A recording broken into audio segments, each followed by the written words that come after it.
साथियों, मैं शिखा आप सभी भगवत प्रेमियों के हृदय में विराजमान परमात्मा को राधे राधे। आप सबका ज्ञान की बात चैनल पर स्वागत है। अगर आप परमात्मा का ज्ञान प्राप्त करना चाहते हैं तो आपको उस समय तो परमात्मा की याद में गुजारना चाहिए, तभी आत्मा का परमात्मा से मिलन हो पाएगा। जिस प्रकार से आप अपने शरीर को स्वस्थ रखने के लिए जिम जाकर फिट रखने की कोशिश करते हो, भोजन ग्रहण करते हो, शरीर को ताकत प्रदान करने के लिए, ठीक वैसे ही आत्मा को ताकत प्रदान करने के लिए प्रार्थना या ध्यान करना चाहिए। उस समय स्वाध्याय भी करना चाहिए। अगली वीडियो ध्यान पर केंद्रित होगी। हम ध्यान की एक ऐसी सरल और शीघ्र फलदायक क्रिया बताएंगे जो आपके लिए बहुत लाभदायक होगी। उसके बाद एक वीडियो स्वाध्याय पर आधारित होगी। अब आप सभी भगवत प्रेमी भक्तगण किसी शांत स्थान पर बैठ जाएं और मन को इस कहानी पर केंद्रित कर लें और ऐसा सोचें जैसे आपके सामने ही इस सृष्टि का निर्माण हो रहा है। हर एक घटना आपके सामने घटित हो रही है। परमात्मा ने सृष्टि का निर्माण किया तब सोचा होगा एक ऐसी धरा का निर्माण किया जाए जिस पर सुंदर वृक्ष हों, सुंदर फल फूल हों। जब धरा का निर्माण करके पेड़ पौधे स्थापित कर दिए होंगे तब सोचा होगा पृथ्वी तो सूनी लग रही है, अगर इसमें कुछ मधुर आवाज़ें आने लगें तो सुंदर वातावरण बन जाएगा। तब भिन्न भिन्न आवाज़ों वाले पक्षियों का निर्माण किया होगा। फिर आवश्यकता अनुसार पशुओं का निर्माण किया होगा। शायद सबसे बाद में अपनी सबसे सुंदर रचना प्रकृति और पुरुष की रचना ही होगी। अभी तक की सबसे शक्तिशाली रचना को अपने सभी गुण प्रदान कर दिए होंगे। मनुष्य को अपनी शक्तियों का अभिमान न हो जाए, इसीलिए अपने सभी गुणों को माया जाल से छिपा दिया होगा। ऐसी कई उदाहरण मिलते हैं जिन्होंने तप के बल पर इन सभी गुणों को जागृत कर लिया है। उसने ही उस परम सत्ता को चुनौती दी है। इस संसार में दो प्रकार के मनुष्य सर्वदा से पाए जाते रहे हैं और आज भी हैं। पहला दैत्य, दूसरा संत। दैत्य आसान भाषा में कहा जाए तो वह मनुष्य जो अकारण ही अपने आप को असुरक्षित और भयभीत महसूस करते रहते हैं और अपने उसी भय असुरक्षा के कारण दूसरों पर आक्रमण करते हैं, दूसरों की सीमाओं पर अतिक्रमण करते हैं। फिर वह सीमाएं देश या राज्य की हों या फिर सामाजिक अधिकारों की, इन्हें तो आक्रमण करना है। ऐसे लोग सर्वदा अपना और अपने परिवार का हित ही सोचते हैं। उन्हें समाज की कोई चिंता नहीं होती। ऐसे लोग परमात्मा के कार्य में भी विघ्न उत्पन्न करते रहते हैं और अपने को भगवान ईश्वर परमात्मा तक घोषित कर देते हैं। ऐसे लोगों का अंत में दुर्गति ही होती है। हम सब जानते हैं, रामायण, महाभारत, गीता सबने पढ़ी है। गीता में तो भगवान ने कहा है, हे अर्जुन, मुझे बड़े बड़े चढ़ावे नहीं चाहिए, मैं तो एक अश्रु बूंद से ही प्रसन्न हो जाता हूँ। मैं तो श्रद्धा और भाव का भूखा हूँ।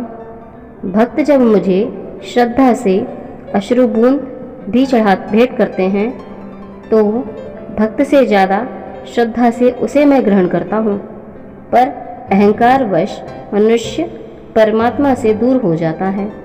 थोड़े से सुख साधन जुटा लेने पर ही मनुष्य अपने आप को परम ज्ञानी और परम शक्तिशाली समझ लेता है। ऐसे लोग शक्तिशाली और ज्ञानी होकर भी सतमार्ग से हटकर अंधकार मार्ग पर चले जाते हैं। साथ में अपने परिवार को भी अहंकार के अंधकार मार्ग में धकेल देते हैं। इसीलिए चाहे प्राचीन युग की बात करें या आधुनिक युग की, ऐसे लोग हमेशा से ही समाज में हमारे बीच रहते हैं। ऐसे लोगों की संगत से सभी साधक भाई बहनों को दूर रहना चाहिए। जिनके मन में किसी भी प्रकार का राग या द्वेष हो, ऐसे लोगों की संगति करने से भगवत कृपा क्षीण होती है। नंबर 2, संत। संत का नाम आते ही हमारे मानस पटल पर श्वेत वस्त्रधारी भगवा या केसरिया या पीले या काले वस्त्रधारी किसी मनुष्य की छवि उभर जाती है, जो कि सर्वदा गलत है। क्या हम सब नहीं जानते राजा जनक को? वह कितने उच्च कोटि के संत पुरुष थे। एक बार की बात है जब महर्षि व्यास जी ने अपने पुत्र महात्मा सुखदेव जी को राजा जनक के पास शिक्षा ग्रहण को भेजा, तो सोचिए राजा जनक की परमात्म मार्ग में क्या स्थिति होगी।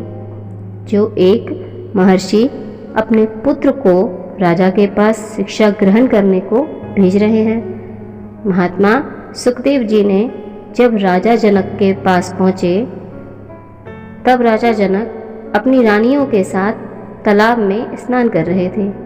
महात्मा सुखदेव जी ने सोचा, मैं एक महात्मा और यह एक सांसारिक भोगविलासी प्राणी, ये क्या मुझे शिक्षा देगा। तभी राजा जनक बोले, जरा पानी में हाथ डालिए। सुखदेव जी ने जैसे ही पानी में हाथ डाला, सुखदेव जी का हाथ जल गया। उसी पानी में राजा रानी स्नान कर रहे थे। तब सुखदेव जी का भ्रम टूटा। राजा जनक शब्द स्वरूपा थे, उन्हें देह और संसार की माया से कोई लगाव नहीं था, इसीलिए उनको विदेह कहा जाता है। वह मिथिला में राज भी अपने गुरु की आज्ञा से कर रहे थे, इसीलिए यह भ्रम है कि संत के वस्त्रों का कोई विशेष रंग होता है। बिंदु भाग 1 पृष्ठ संख्या 145 पर लक्ष्मण रेखा का सुंदर वर्णन किया है। त्रेता युग में शेष अवतार श्री लक्ष्मण जी ने माता सीता की सुरक्षागत कुटिया के चारों ओर जो रेखा खींची, उसे हम सब लक्ष्मण रेखा के नाम से जानते हैं। इस रेखा को हम लोग घेरा भी कह सकते हैं। यह घेरा या रेखा प्राचीन युग में ही नहीं, वर्तमान युग में भी शक्तिशाली संत अपने स्थान के चारों ओर एक मानसिक घेरा बना देते हैं। इस घेरे का प्रभाव यह होता है कि उसके अंदर बैठने वालों के ऊपर राजसी व तामसी विचार नहीं आने पाते। उनकी वृत्ति उस समय तक वहाँ शुद्ध सात्विकी रहेगी। बड़े बड़े सत्संगों के समय प्रायः महापुरुषों ने ऐसा ही किया है, इसीलिए उस स्थान पर सात्विकी आनंद की धारें बरसने लगती हैं। दूसरा विचार वहाँ उठने ही नहीं पाता। परोपकारी मनुष्य संत ही तो होते हैं। व्यक्ति जो अपने किसी फायदे के लिए किसी दूसरे को हानि ना पहुंचाए, यही तो संतों की प्रवृत्ति होती है। संत तो अकारण ही दयालु होते हैं। उनकी डांट या क्रोध में भी प्राणी मात्र का कल्याण होता है। महर्षि दुर्भाषा के क्रोध को कौन नहीं जानता। देवी देवता सहित तीनों लोक के प्राणी उनके क्रोध से भयभीत रहते थे। ऋषिवर बात बात पर श्राप दे देते थे, पर उनके श्राप में भी उस व्यक्ति का कोई ना कोई कल्याण होता ही था। महर्षि परशुराम अति क्रोधी महासंत थे। 21 बार पृथ्वी को क्षत्रियों से विहीन कर दिया था। जब कर्ण को दी हुई शिक्षा को भूल जाने का श्राप दिया तो उसमें भी कर्ण का उद्धार था। महाभारत की युद्ध में जब कर्ण की मृत्यु हुई तो भगवान कृष्ण के सामने मृत्यु होने की वजह से सीधे भगवान के चरणों में जगह मिली। अगर शिक्षा भूल जाने का श्राप ना दिया होता तो कर्ण अर्जुन का वध कर देता और फिर अपनी मुक्ति के लिए विभिन्न योनियों में भटकता रहता। पापी का साथ देना भी उतना ही बड़ा पाप है जितना स्वयं पाप करना। इसीलिए सभी साधक बंधुओं को हमेशा सद्गुरु जी सलाह देते हैं ऐसे व्यक्तियों की सोबत और संगत से दूर रहना चाहिए।